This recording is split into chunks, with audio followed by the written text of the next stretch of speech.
Como já devem ter dado conta, durante este culto temos celebrado a criação de Deus.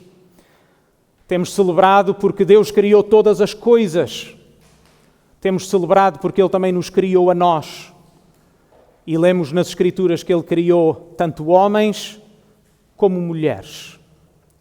Mas as questões de género e identidade assumiram uma preponderância na cultura atual como nós nunca tínhamos visto antes na história da humanidade.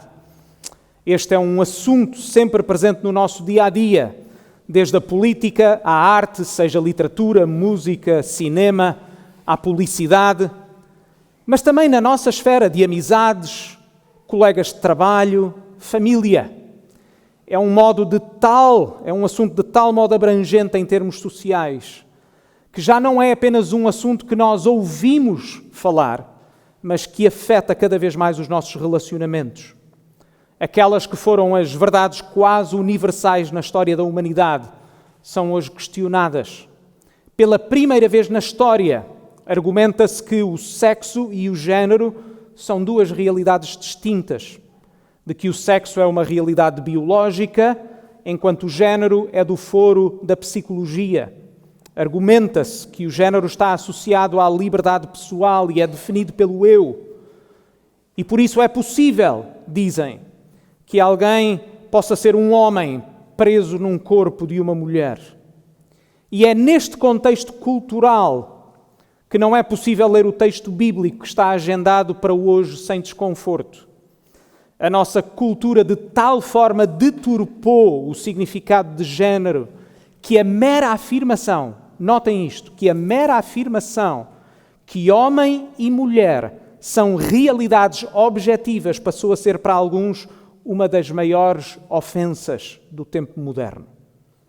É assumindo este desconforto que eu gostaria de vos convidar a abrir as vossas Bíblias na carta de Paulo a Timóteo, na primeira carta de Paulo a Timóteo, no capítulo 2, que se encontra na página 1130 das Bíblias à vossa frente.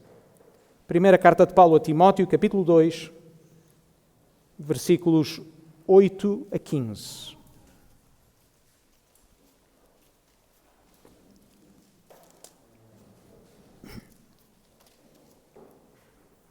Diz-nos assim a palavra de Deus. A certa altura, Paulo escreve ao seu filho na fé, Timóteo, escreve à igreja que ele pastoreia, que é a igreja na cidade de Éfeso, e diz estas coisas.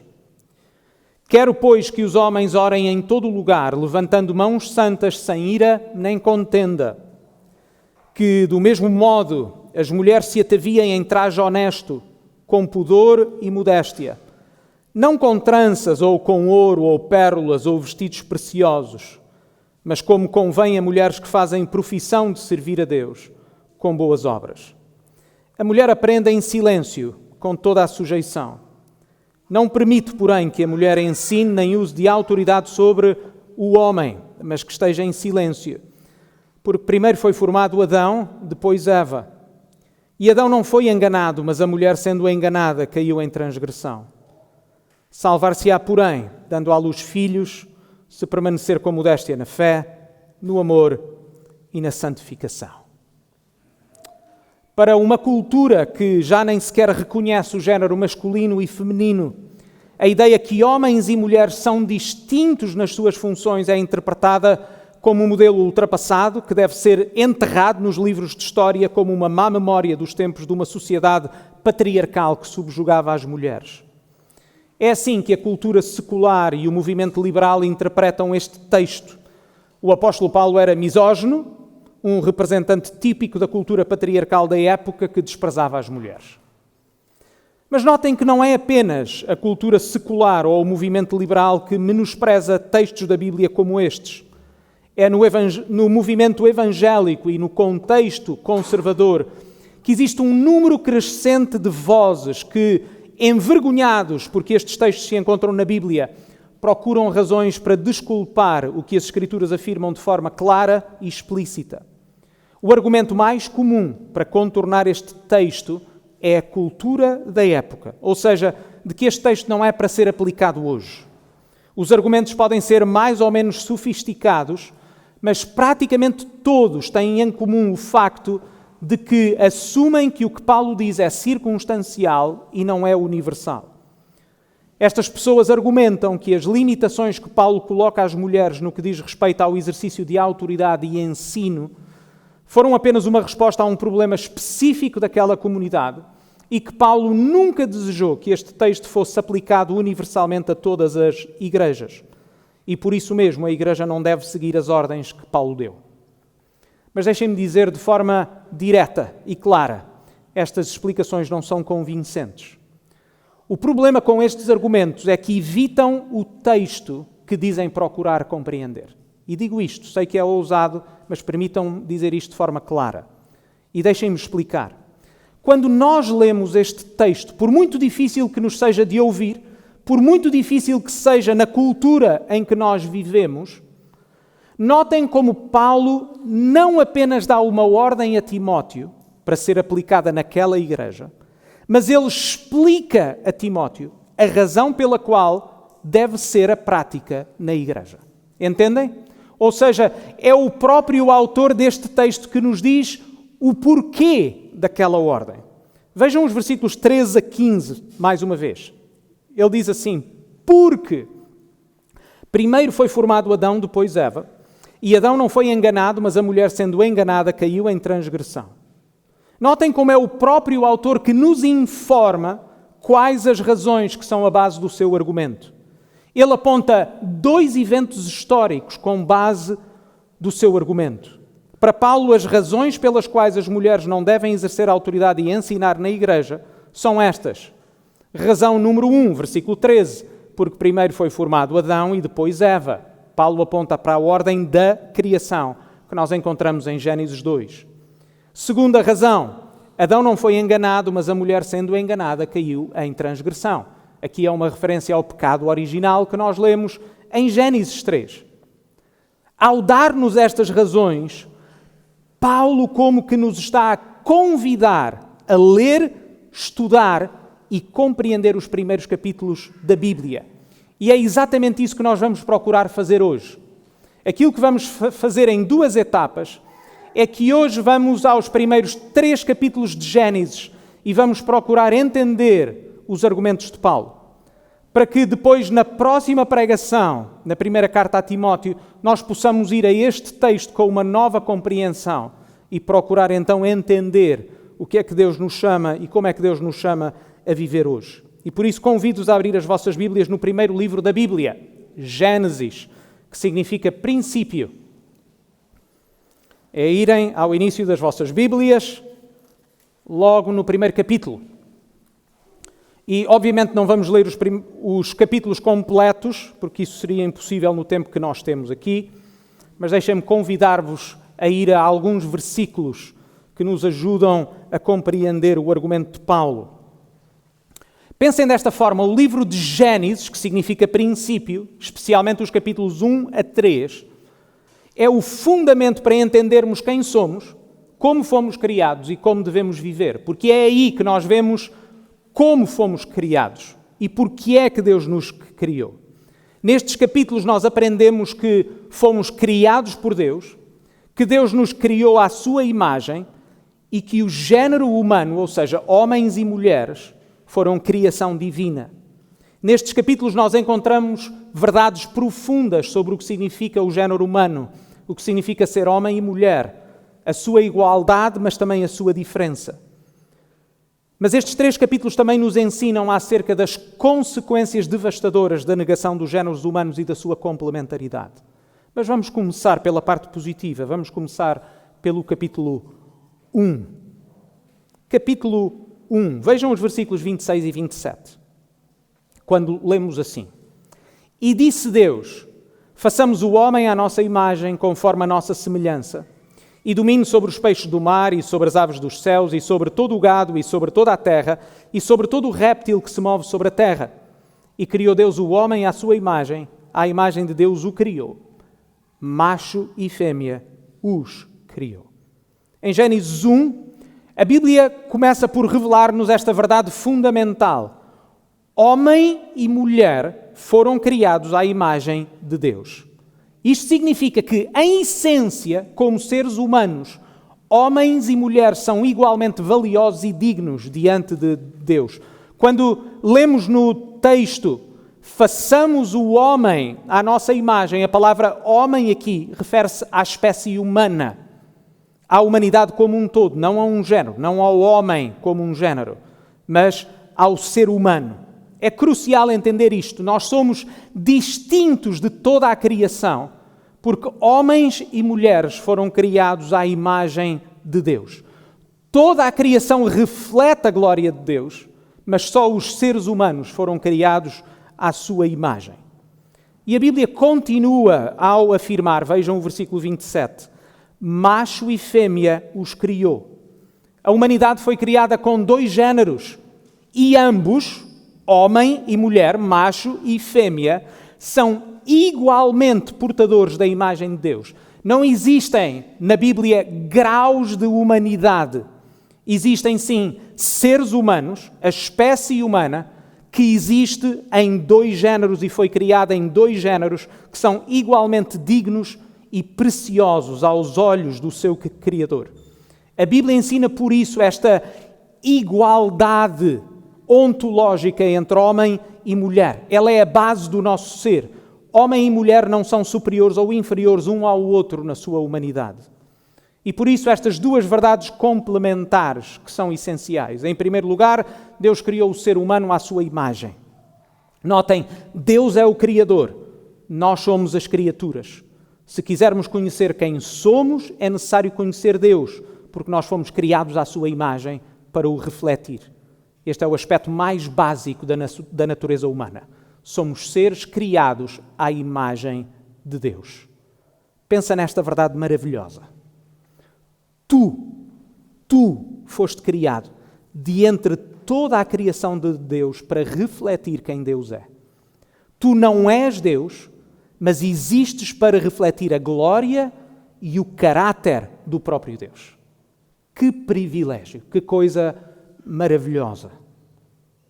Mas este privilégio acarreta também uma responsabilidade, porque nós fomos criados à sua imagem.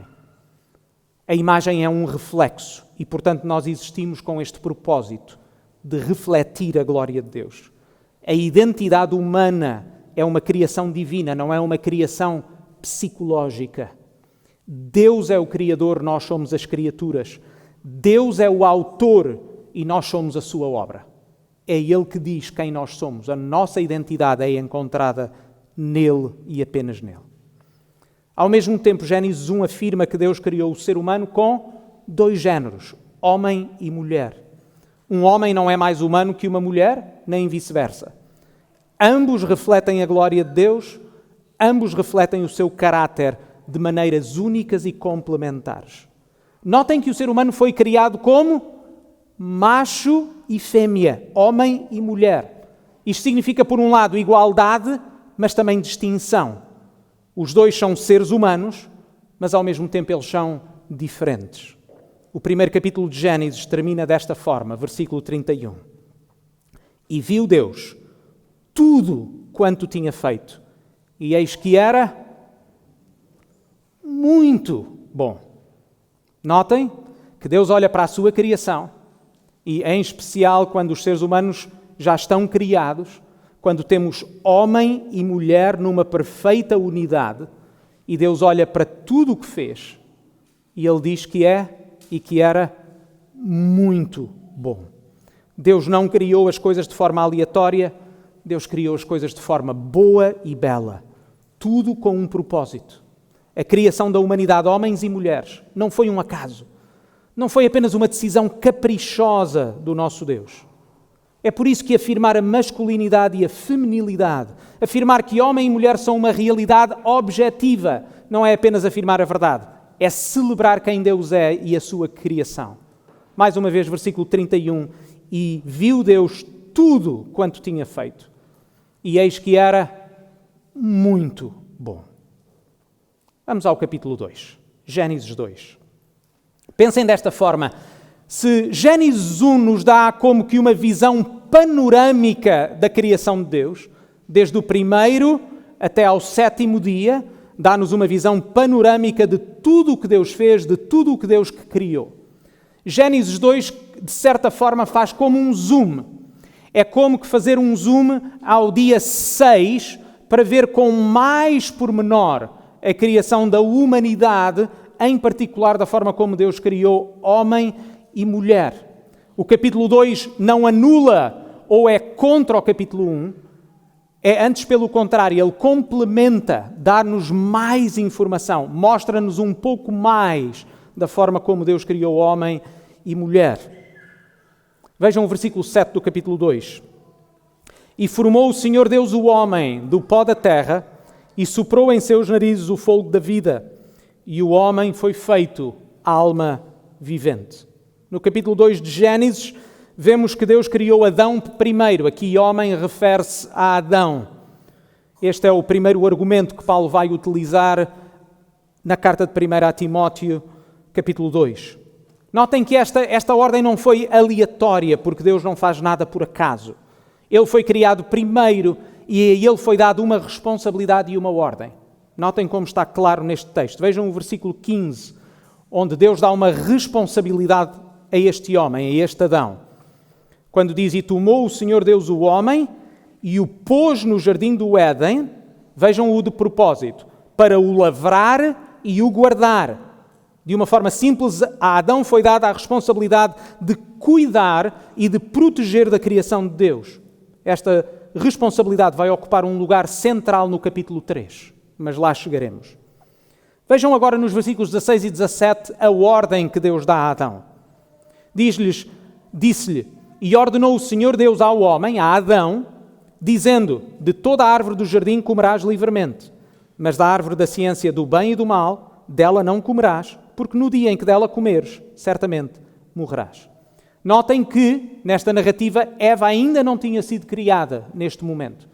Isto pressupõe que Adão não apenas tem de cumprir esta ordem, mas ele tem de garantir que a sua família a conhece e a cumpra. Entendem? Esta ordem tem de ser passada à sua família e essa responsabilidade foi dada a Adão, porque Deus decidiu dar esta ordem a Adão. Mas logo de seguida lemos em Gênesis, capítulo 2, versículo 18. Vejam o que lemos logo de seguida. E disse o Senhor Deus, não é bom que o homem esteja só. Far-lhe-ei uma adjutora que esteja como que diante dele. Esta é a primeira vez que a Bíblia avalia algo como não bom. Se lerem em casa o capítulo 1 de Gênesis, todos os dias Deus avalia as coisas que fez e qual é a conclusão? E viu Deus que era bom. E viu Deus que era bom. E viu Deus que era bom. Certo? A cada dia Deus vê que é bom e termina toda a sua criação a dizer que era muito bom. Mas agora chegamos ao capítulo 2 e lemos pela primeira vez esta avaliação. Não é bom. Quando apenas existia o homem, não é bom. Notem que Deus diz que não é bom, não porque Deus tenha feito alguma coisa de errado, mas porque a criação ainda está incompleta. O homem sozinho não podia cumprir o mandato de Deus de frutificar e encher a terra. Lembram-se no capítulo 1 que Deus cria o ser humano e os abençoa e diz, frutificai e multiplicai e enchei a terra e dominai sobre todas as coisas. Certo? Adão não pode cumprir essa missão sozinho e por isso não é bom, ele não tem essa capacidade de fazê-lo apenas só. A mulher veio para o complementar, para ser a auxiliadora que ele precisava. No bom e belo plano do nosso Deus, homem e mulher são necessários e um não pode existir sem o outro. Vejam ainda o versículo 18, onde nós lemos, não é bom que o homem esteja só. Notem que isto não se refere, a Bíblia não se está a referir a um sentimento de solidão. Está-se a referir a esta incompletude funcional. Adão não podia refletir a imagem de Deus na sua plenitude sem a sua parceira, sem a sua mulher. A mulher é necessária para que a criação esteja completa e seja muito boa. Sabem que isto é provado pelo facto de que Deus não criou outro Adão. Porque se fosse uma questão de solidão, bastava Deus ter criado mais Adãos, certo? E então a terra ficava cheia de Adãos. Mas em vez disso, Deus criou a mulher. Alguém como Adão, mas ao mesmo tempo diferente. Alguém que o podia complementar. Ela é, diz-nos o texto, ela é a varoa porque foi tomada do varão. Vejam o versículo 23 do primeiro poema das Escrituras.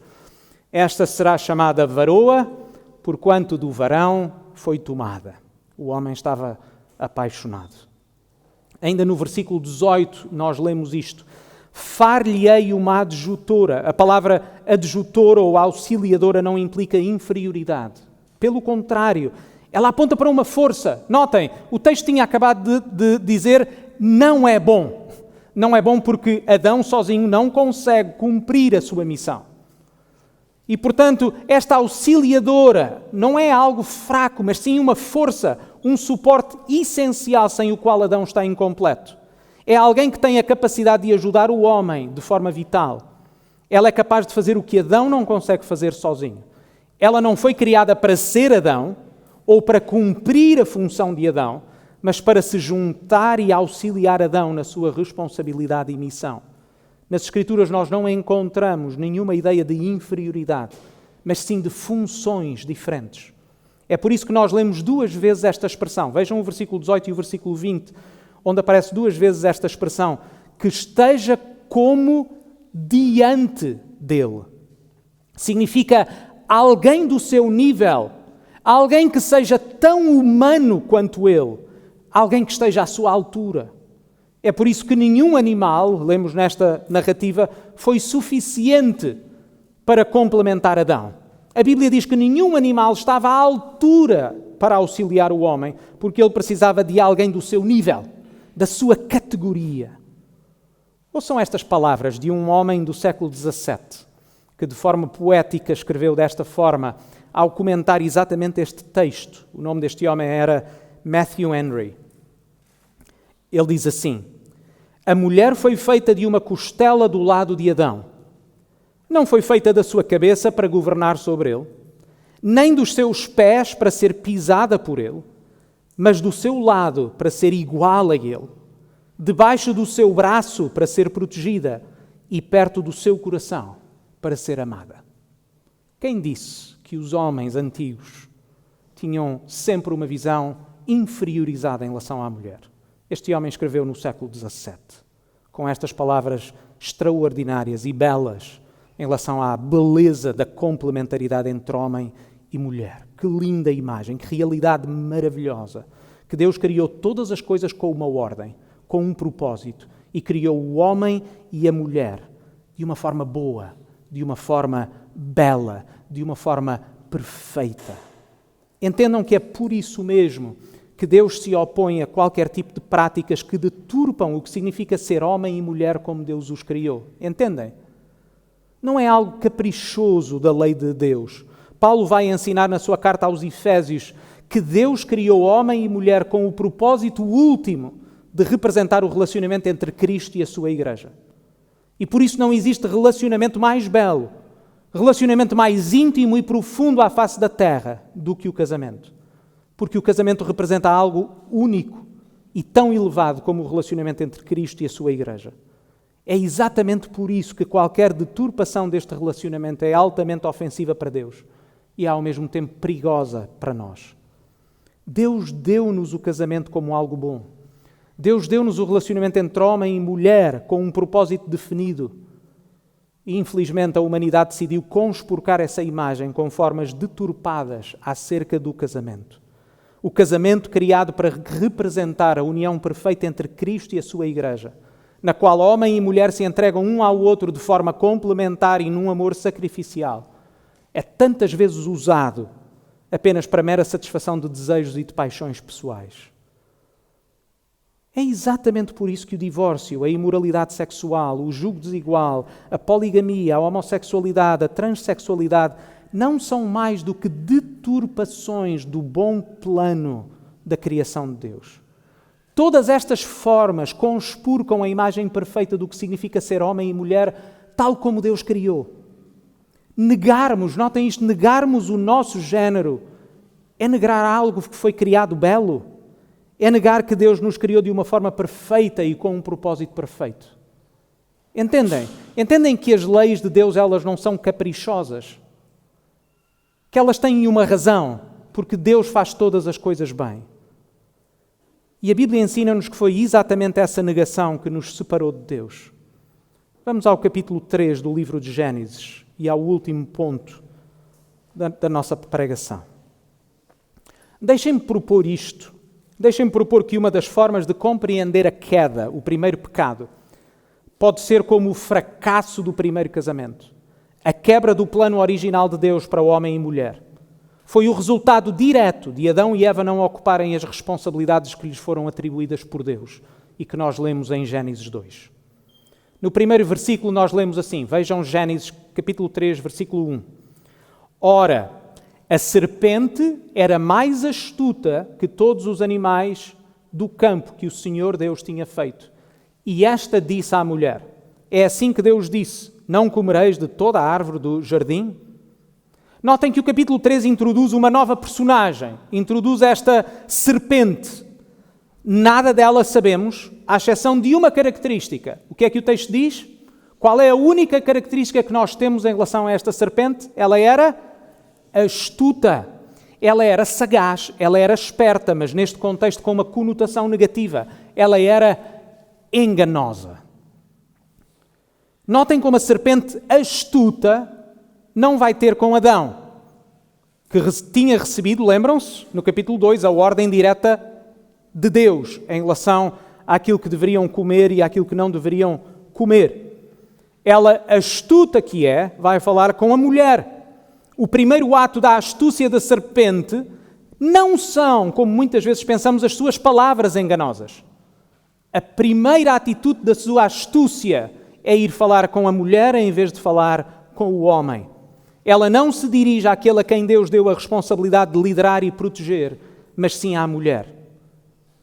E pior é que mais à frente nós vamos ver que homem e mulher estavam juntos, no versículo 6. O homem estava com a mulher, mas vemos que o homem não fez nada.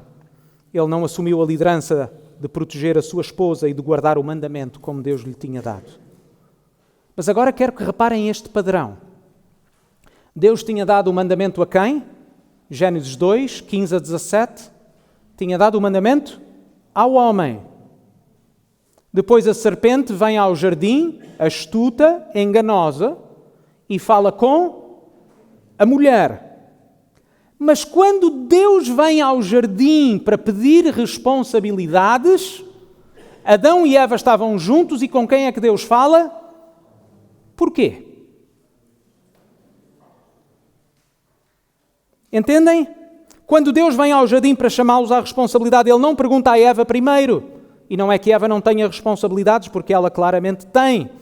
Mas Deus pergunta a Adão. Gênesis 3, 9, onde estás? Deus dirige-se a Adão porque foi a ele que foi dada a primazia e responsabilidade de liderança. E a distinção de funções entre Adão e Eva fica mais reforçada no facto de que os castigos que recaem sobre Adão e Eva serem diferentes. Já alguma vez pensaste nisso? Já alguma vez deste conta que Adão e Eva tiveram castigos diferentes? Os castigos são diferentes porque a sua culpa foi diferente. E as consequências dos castigos que Deus deu a Adão e Eva são exatamente os castigos que recaem nas suas áreas prioritárias de responsabilidade, de função que Deus lhes tinha dado. Em que é que o homem é castigado? Ele tinha sido colocado no Éden para quê? Para o lavrar e guardar. Essa era a sua responsabilidade. Ele falhou essa sua responsabilidade.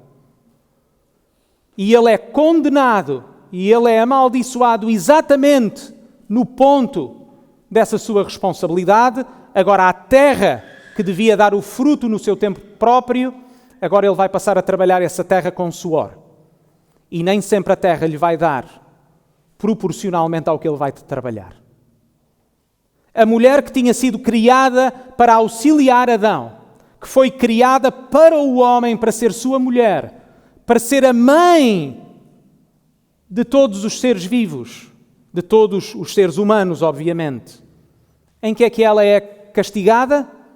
No seu relacionamento com o seu marido e no ato da sua concepção e de dar à luz. Entendem? A Bíblia não é aleatória. Deus não é caprichoso.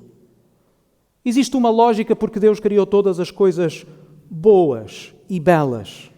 É exatamente por isso que nós podemos dizer que a queda é o fracasso do primeiro casamento. A primeira vez que o homem e a mulher se rebelaram contra a natureza que Deus lhes deu e quiseram eles próprios definir a sua identidade e as suas funções. Nada de novo, portanto. A queda é a história de Eva, que usurpa uma representação e uma autoridade que não lhe foram atribuídas. E de Adão, que falhou em assumir a liderança, falhou em proteger a sua família. Ambos falharam no propósito para o qual Deus os criou. Este é exatamente o segundo argumento de Paulo em 1 Timóteo, de que Eva usurpou uma função e uma autoridade para a qual não tinha sido criada. Notem que Paulo sabe o que está a dizer. Ele não está a dizer, quando ele diz que a mulher foi enganada, ele não está a dizer que a mulher era inferior ou porque tinha uma capacidade intelectual inferior. Ele está exatamente a apontar para o facto de que deveria ter sido o homem a assumir essa liderança. Deveria ter sido o homem a proteger a sua família. O homem abdicou da sua responsabilidade e Eva usurpou uma autoridade que não era a sua. Entender Gênesis 1 a 3 não é apenas conhecer uma história antiga, é compreender o projeto original de Deus para nós. O significado do que é ser humano, do que é ser homem e mulher, dos nossos relacionamentos conjugais, mas também das funções na igreja. Quando nós vivemos de acordo com este desígnio, com este propósito, com este plano, então nós honramos a Deus e experimentamos a verdadeira plenitude da vida para a qual nós fomos criados. Na próxima pregação em 1 Timóteo, nós vamos falar em mais detalhe sobre homens e mulheres assumirem as suas responsabilidades como homens e mulheres, tal qual Deus nos criou no contexto da igreja. Mas permitam-me hoje fazer uma aplicação numa outra área. Porque, especialmente na cultura onde nós vivemos, é bom pensarmos como é que, como cristãos, nós podemos lidar com aqueles que têm sentimentos ou desejos que não estão de acordo com o que a Bíblia ensina. O que responder quando alguém diz que é homossexual porque nasceu assim? Ou alguém que sente que não é do género com que nasceu? Entendem? Estas são assuntos e são questões que nós temos de lidar na nossa cultura e no nosso dia-a-dia. Como é que nós devemos, então, responder a estas questões de acordo com a verdade bíblica? Em primeiro lugar, nós devemos reconhecer que os sentimentos e os desejos são reais. A Bíblia ensina-nos que os sentimentos e desejos podem ser tão fortes ao ponto de tomarem conta de nós. E, portanto, os cristãos não devem negar que os sentimentos são reais, porque eles são reais. As pessoas sentem-nos. Aquilo que nós precisamos reconhecer é que nem sempre os nossos sentimentos representam a realidade e a verdade. Entendem? Os sentimentos são verdadeiros, eles podem ser fortes ao ponto de tomarem conta de nós, mas nem sempre aquilo que nós sentimos é verdade. Nós temos de calibrar os nossos sentimentos com as Escrituras. Nós precisamos deixar o que Deus diz definir a realidade, porque foi Deus que criou essa realidade. Deixa-me lembrar-te do exemplo de Eva e do seu desejo pelo fruto. O que é que Deus tinha dito a Adão?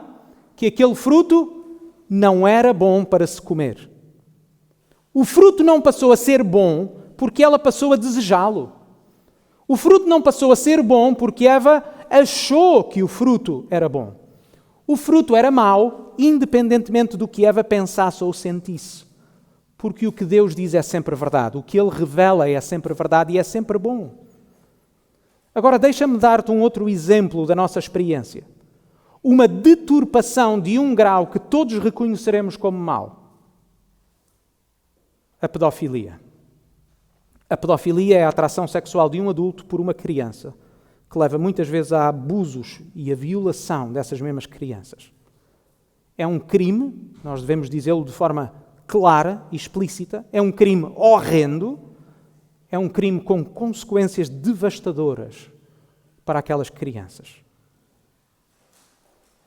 Mas agora, pensa nisto. É verdade ou não que o sentimento e o desejo do pedófilo são reais? Sim ou não? O desejo é tão forte, que leva o pedófilo a cometer um crime e a magoar profundamente aquela criança inocente. Por isso o desejo é real, mas é ilegítimo. O desejo é real, mas ele é errado. O desejo é real, mas ele é condenável, por muito fortes que esses sentimentos e desejos sejam, e espero que todos os que estão aqui presentes concordem comigo. É um sentimento abjeto que leva a ações abjetas. Os nossos sentimentos e desejos nem sempre são bons. E a forma como nós sabemos se são bons, a forma como nós sabemos se representam ou não a realidade, deve ser sempre avaliar os nossos sentimentos de acordo com o que Deus diz na sua palavra. E deixem-me dizer que é aqui que o Evangelho nos dá esperança. Porque na misericórdia, na graça e no amor de Deus, a história de Adão e Eva não termina com o seu pecado. Deus condenou a serpente e fez esta promessa. Lemos isto em Gênesis capítulo 3, versículo 15. E porém inimizade, diz Deus à serpente, porém inimizade entre ti e a mulher, entre a tua semente e a sua semente. Esta te ferirá a cabeça e tu lhe ferirás o calcanhar. E Deus cumpriu a sua promessa quando o Filho de Deus se tornou um ser humano, o Senhor Jesus. O Senhor Jesus viveu uma vida perfeita, algo que nós nunca conseguimos viver. Ele viveu de acordo com o plano perfeito do Pai. Ele nunca teve desejos maus e ele representou a glória de Deus de forma perfeita. E ele também morreu. Ele foi crucificado para pagar a nossa culpa, a culpa dos pecados que nós cometemos. O castigo que nós merecíamos, porque nenhum de nós cumpriu o plano perfeito de Deus. Esse castigo caiu sobre ele. Ele morreu para perdão dos nossos pecados.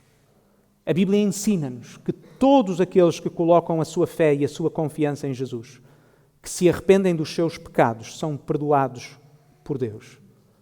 E por isso o convite tem de ser sempre o mesmo para aqueles que estão em pecado, para aqueles que não aceitam estar debaixo do plano de Deus, nomeadamente neste caso, para o plano belo de ser homem e mulher. O convite é exatamente este: abandona a tua vida de rebelião contra Deus, entrega a tua vida a Deus, confia no Senhor Jesus para a tua salvação. Meus queridos irmãos, pensem sobre a profundidade da verdade que aqui afirmamos. Homem e mulher foram criados à imagem de Deus. Esta não é uma ideia qualquer. É o alicerce da nossa existência e da nossa identidade, porque significa que desde o primeiro sopro da vida nós fomos concebidos por Deus e com um propósito divino. Deus criou-nos para nós refletirmos a sua glória. Somos, cada um de nós, parte da boa criação de Deus. Mas o que é que acontece quando nos afastamos desta verdade? Todas as distorções e deturpações que vemos no mundo são exatamente isso, desfigurações dessa criação original e perfeita. Elas não apenas nos desviam do plano de Deus, mas fazem algo que ainda é mais grave. Elas desumanizam-nos. Porque sempre que nós não vivemos de acordo com a forma como Deus nos criou, nós não nos tornamos mais nós. Nós tornamos-nos menos humanos. Entendem? Não é algo bom, é algo que nos destrói, que nos consome e que em última instância nos mata. Se fomos criados à imagem de Deus, então a nossa identidade não pode ser fabricada por nós mesmos. Ela não brota dos nossos sentimentos inconstantes, não brota dos nossos desejos passageiros. Pensem comigo. Se a mais bela obra de arte tem a sua identidade no artista que a criou, quanto mais nós, sendo a obra-prima do único Deus, temos a nossa identidade nele.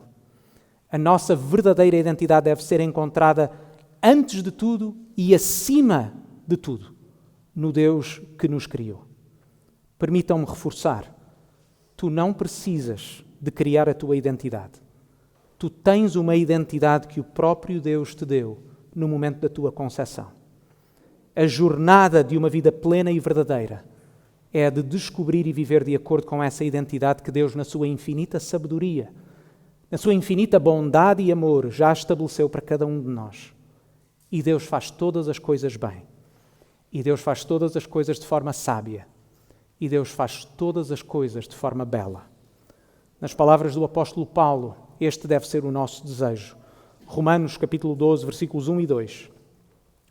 Rogo-vos, pois, irmãos, pela compaixão de Deus, que apresenteis o vosso corpo em sacrifício vivo, santo e agradável a Deus, que é o vosso culto racional. E não vos conformeis com este mundo, não tomem a forma deste mundo, mas transformai-vos pela renovação do vosso entendimento. Aprendam com a revelação de Deus. Vivam de acordo com a sua vontade. Entendam os propósitos de Deus. Para quê? Paulo termina desta forma: transformai-vos pela renovação do vosso entendimento, para que experimenteis qual seja a boa, agradável e perfeita vontade de Deus. A vontade de Deus é isto mesmo. Ela é perfeita, mas ela também é agradável e ela também é boa. O convite é para nós podermos experimentar a bondade do nosso Deus. Vamos orar. Pai do céu, nós louvamos o Teu nome, porque Tu és o único Deus e Tu és perfeito. Tu que fizeste todas as coisas bem e com um propósito. E por isso nós vimos a Ti, para Tu nos dares entendimento da Tua vontade, entendimento da Tua palavra. Pedimos em particular para nós, homens e mulheres, ajuda-nos a entender o que significa homem e mulher. Ajuda-nos a vivermos para a razão pela qual Tu nos criaste, não procurando ser o que não somos, mas procurando cumprir o Teu plano. Ajuda-nos a confiar que tudo o que Tu fazes é bom e é belo. Ajuda-nos a viver de acordo com a Tua vontade, para também nós experimentarmos dessa bondade e dessa beleza. Nós oramos no nome do Senhor Jesus. Amém.